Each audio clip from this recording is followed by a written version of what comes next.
The Trump administration continues to disrupt traditions, sparring with U.S. allies and adversaries over major issues like trade. Foreign powers now responding to the moment. And joining us live to discuss is Irish Ambassador to the U.S., Geraldine Byrne Nason. Good morning to you, Ambassador. Good morning. Great to be here. Such a pleasure to have you here with us this morning. Welcome back to California. How are you feeling? Delighted to be here. We have a very vibrant relationship here in California. Great Team Ireland. I'm always happy to join them here. Fantastic. And anything on the agenda while you're here in California? In the Absolutely. Busy couple of days for me. Tonight I'll be at one of the highlights of my visit, a gala up in Sonoma at Ballykeal Estate, where 50 years this year since the United Irish Cultural Centre was built by Irish labour, volunteer labour here.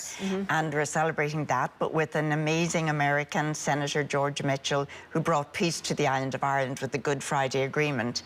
Yesterday I was dealing with our great business contacts here in California, those who invest, Irish investors inward, and also some of the business interests who want to come and invest in Ireland. You know, Ireland, not well known, is the 6th source of investment for the United States. So I know that every morning here in the great country of the United States, 200,000 people get up and go to jobs that are funded by Irish investors.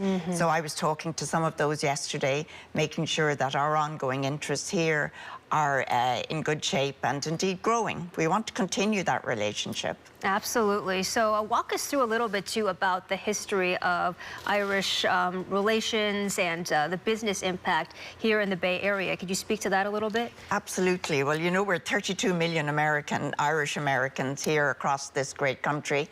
Already here in California, about 2.3 million people identify as Irish.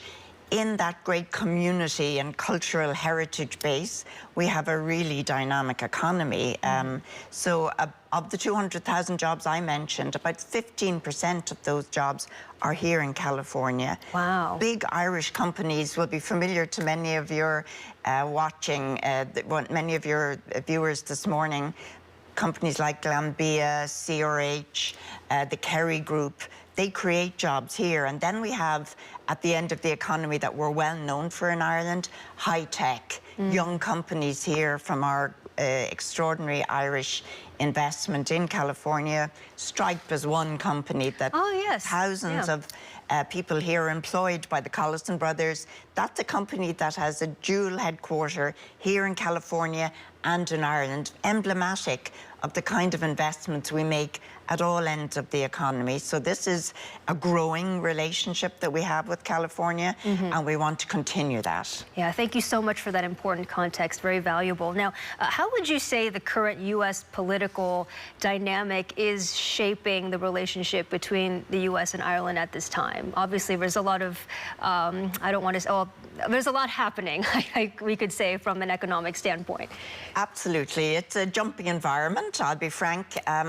The tariffs are something that Ireland has opposed. We do not believe that tariffs are good for Irish or for American taxpayers. Indeed, they're not good for our economic relationship.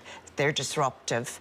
Ireland is a member of the European Union, and as a member of the European Union, we have called on this administration to sit down and talk to us about any issues there are in our trade relationship. You know, every day between Europe and the United States, $4 billion are spent. There are about 5 million jobs between us that matter in that great trading relationship. I've already mentioned the Irish part of that. What we need to do with this administration, what we're asking the administration to do, is to sit down and talk about issues that are there. Grievances, I suspect, on both sides of the equation. I'm delighted that we're now in a 90-day pause. 90 minutes will be way too short for us.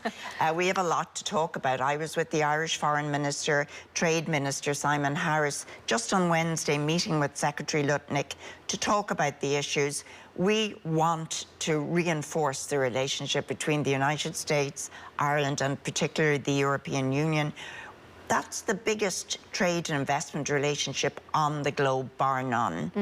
The EU has 450 million consumers, actually bigger than your market here in the United States. Wow. The companies that invest in Ireland operate out of Ireland into that 450 million consumer market in Europe. That's a big attraction for US investors in Ireland. There are 900 US companies working in Ireland. We support that with a really excellent, young, highly educated workforce. And much of what is done by those US companies in Ireland feeds back into jobs here in the United States. International trade is actually very complex, but it's a mutually beneficial relationship. So we want the US administration to work with us through our European partners. Europe negotiates on behalf of all countries in the European Union. We're well up for that, and we think Ireland and our friendship with the United States is a fillip to that negotiation. Thank you. Now, we understand that your Prime Minister met with President Trump last month at the White House. You were also there. How would you say that meeting went? Because reports seem to suggest that the President seemed to say that Ireland was taking advantage of the U.S. Look, we had an excellent meeting. I was delighted to be in the Oval Office. I've been in the Oval Office under the last administration. This was our first meeting with President Trump. And the Taoiseach, as we call him, our Prime Minister, had an excellent discussion with President Trump. Ireland, as I said to you, 32 million Irish Americans. We've been coming to this country for well over a century. We work in a bipartisan way. We want our relationship with this new administration to work well. We don't always agree on everything. And certainly President Trump, I think, in a way, gave us backhanded compliments. He said Ireland, he admired Ireland because we had made such headway in this relationship. Did he take issues with some aspects of our trading relationship? He did. We're well able to discuss those with him and explain, as I said earlier, it's a complex relationship. It doesn't always look like it seems. We told him, for example, Ireland is the biggest purchaser of Boeing aircraft anywhere in the world outside of the United States. He seemed surprised by that, like you are. So, you know, $120 billion worth of orders from Ireland on Boeing's order book. Those are some of the hidden aspects of this relationship that getting into the room, as we were in the Oval Office, and having an opportunity to discuss these together really makes the difference. All right, now, Ambassador, looking to the future, what specific areas do you hope to focus on to strengthen the relationship between the U.S. and Ireland? Well, look, you know, my job in Washington covers the entire gamut. So the business and trade relationship is really my focus right now. But we also have a very important relationship politically. Ireland is a European country, and we're very aware of the ongoing war in Ukraine, something that I never thought I would see in my lifetime.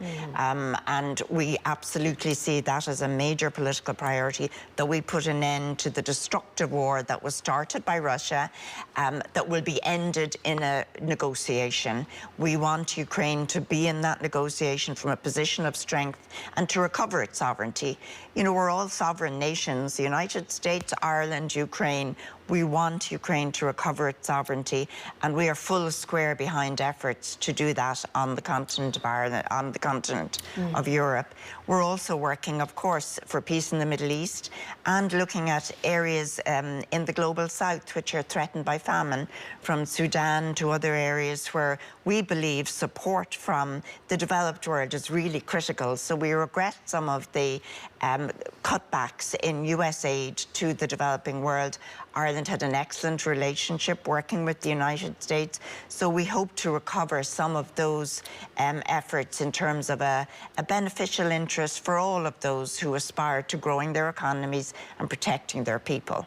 All right, much more to come out of all of this, I'm sure. Thank you so much to Irish Ambassador to the U.S., Geraldine Byrne Nason. We appreciate your time this morning. Thank you. All right, we'll be right back.